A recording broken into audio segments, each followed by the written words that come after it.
Swaraj, and today we are going to discuss a topic that is universal basic income. So ये news में था. ये actually 2016-17 से बहुत न्यूज़ में है. तो आज हम यूनिवर्सल बेसिक इनकम का सबसे पहले कंटेक्स्ट देखेंगे कि वो न्यूज़ में क्यों था.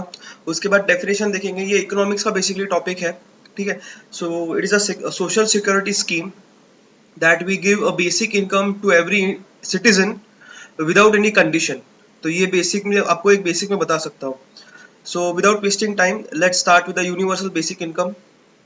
तो ये न्यूज में क्यों था? Because national human rights commission जो है, इन्होंने इन्फॉर्म किया है किसको, United Nations human rights council को, that the recommended implementation of universal basic income was under examination and active consideration of the center.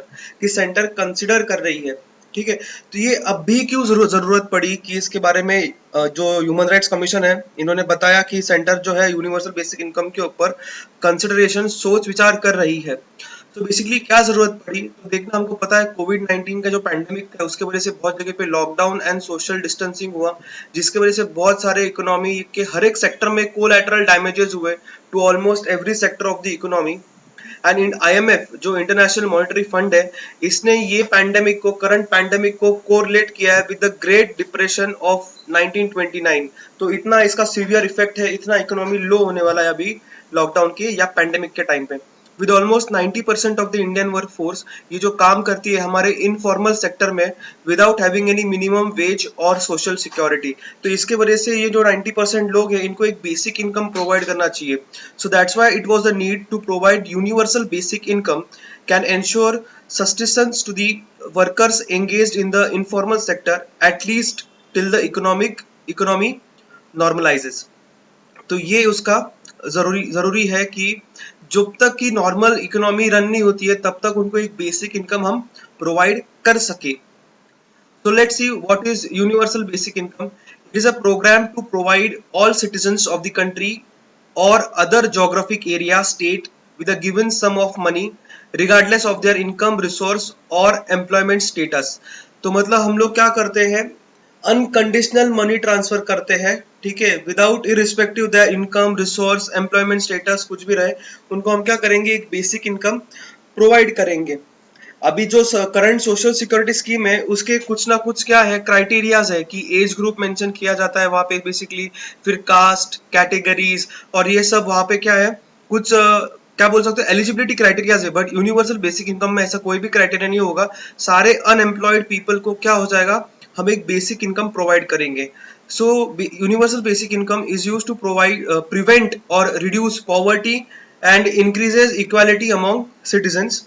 The idea to provide it is all citizens are entitled to livable income irrespective of the circumstances they are born in. मैंने वही बोला, irrespective of the circumstances मतलब irrespective wherever they are born, higher class, middle class, lower class फर्क नहीं पड़ता है. Everyone will be entitled if they are unemployed or some kind of status they can be, criteria can be there over. Then universal basic income की ये 4 major components है. That is first one is universality. All citizens are included. मैंने वही बोला कि all citizens को include किया जाता है. अनकंडीशनलिटी मतलब कोई भी कंडीशन नहीं होती है. पीरियोडिक, ठीक है, मतलब ये रेगुलर इंटरवल्स पे हम पेमेंट प्रोवाइड करते हैं. एंड पेमेंट इन कैश, ठीक है, ना कि फूड वाउचर्स और सर्विस कूपन्स. तो ये कुछ नहीं देंगे.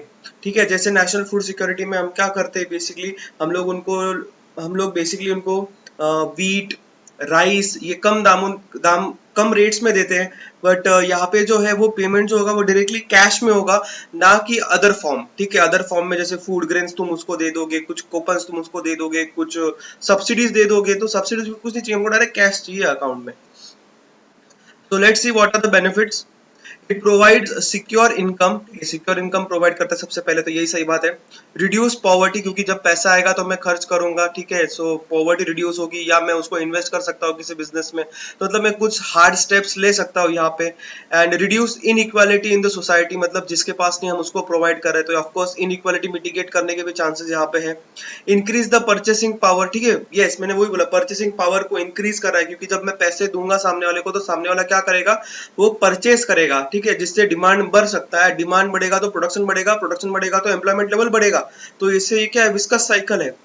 Easy to implement because no identification, ठीक है, इजी टू इम्प्लीमेंट क्योंकि यहाँ पे कोई भी बेनिफिशियरी नहीं है, मतलब सबको ही देते हैं हम लोग, ऑल यूनिवर्सिटी सब सिटीजन्स को दे देते हैं वो, ठीक है। Reduce the wastage of government money because it's implementation is very simple, ठीक है। Direct benefit transfer, direct bank account में आप लोग ट्रांसफर कर दोगे, तो इसलिए बीच में जो ब्यूरोक्रेसी है वो एलिमिनेट हो जाती है, ट्रांसपेरेंसी आ जाएगी यहाँ पे basically.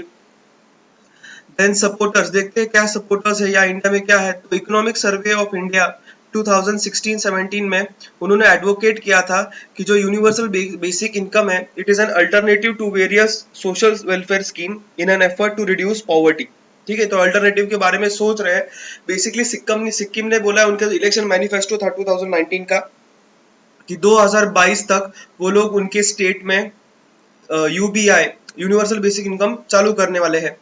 So basically other supporters देखना, जो तुम्हारे नोबेल लॉटरेट है पीटर डायमंड, उन्होंने भी बोला है, क्रिस्टोफर ने भी बोला है, then tech giant that is Mark Zuckerberg, इन्होंने भी सपोर्ट किया है किसको, यूनिवर्सल बेसिक इनकम को। तो चैलेंजेस क्या है, basically it involves high cost, क्योंकि हम लोग सबको दे रहे हैं, ठीक है, विदाउट एनी कंडीशन हम लोग ये बेसिक इनकम जो है सब कैटेगरी के लोगों को, सब कास्ट, सब कैटेगरी, सब एरिया के लोगों को हम लोग क्या कर रहे हैं, प्रोवाइड कर रहे हैं। इसलिए there is a lack of political will in working towards the universal basic income. तो हाई कॉस्ट मतलब जो अभी हमारा करंट सब्सिडी है, करंट सोशल सिक्योरिटी स्कीम है, उससे कई ज्यादा कॉस्टिंग यहाँ पे लगने वाला है, क्योंकि हम लोग ये सबको देने वाले हैं, हर एक स्टेट में हर एक इंडिविजुअल को देने वाले हैं।